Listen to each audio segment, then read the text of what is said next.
Hi guys, I'm Haonan. In today's show and tell session, I want to discuss an issue inside the marginalization of female athletes, which is the failure of right protection for pregnant athletes. Nowadays, a lot of sporting companies are using the topic of gender equality to promote their brand in the advertisement. In one of Nike's advertisement, it tried to promote gender equality and told the female athlete to dream crazier, using the example of Serena Williams. But do they really do what they said? Or they just simply create an image of consenting gender equality so they could attract more consumers. It seems that the truth is Nike only told this female athlete to dream crazier before they have a baby. Let me give you an example about the experience of Alysia Montano. Her story is the incident that caught my attention at the first place.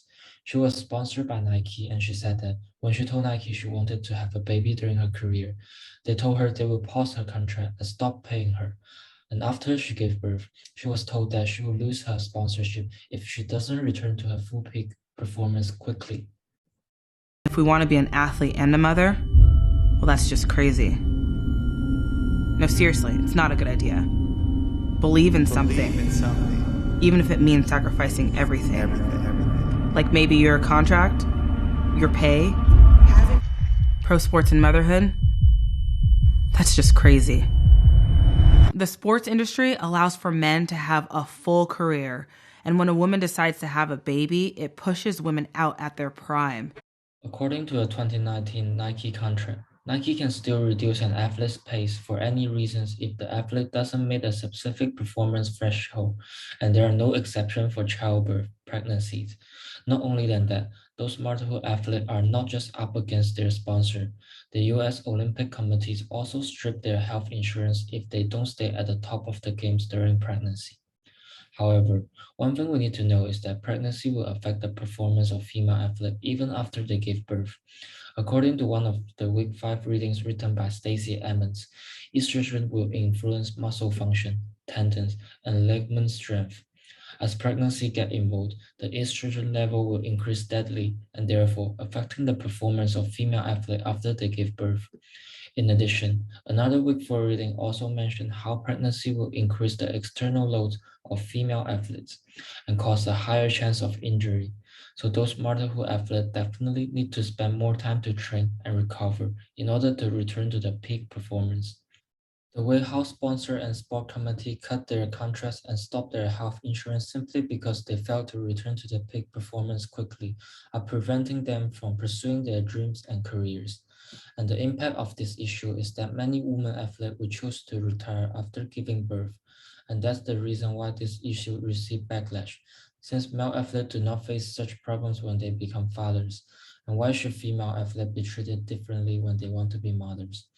Part of the reason is the gender marking, which is mentioned in one of our Week 5 article, rendering female athlete and women's competition secondary status, meanwhile, treating males athlete as the norm. That's why I want to discuss this issue, since I believe that female athletes have the right to pursue their dreams and career, even after they become parents, just like men. And there are many American laws protect the right of pregnant employees, so they can be fired when they are pregnant. But since professional athletes are more like independent contractors, those protection doesn't apply. Example of Serena Williams about how she was supported when she returned after giving birth is just a minority because of her popularity and fame. This means that those sponsors only want to support the famous and talented motherhood athlete since they could help promote their brand. In order to protect the right of most motherhood athletes and promote gender equality in sport, more action needs to be taken, and that's why this is a serious issue. One way I suggest is that sport media could draw public attention and help to supervise the sponsorship of motherhood athletes. This measurement could connect to another Week 5 readings written by Janet Fink. She mentioned that sport media should recruit the participant of the research to analyze policy and incentive from the perspective of sport agents and sponsors. By doing so, the sport media are more likely to educate and persuade the sponsorship manager, and therefore changing the way how they treated pregnant athletes. To sum up, right now the sport industry and sponsors are still marginalizing the pregnant athletes, especially those athletes who are not famous. And our society need to find more ways to protect their rights and encourage them to pursue the identity of motherhood and sport women at the same time. Thanks for watching.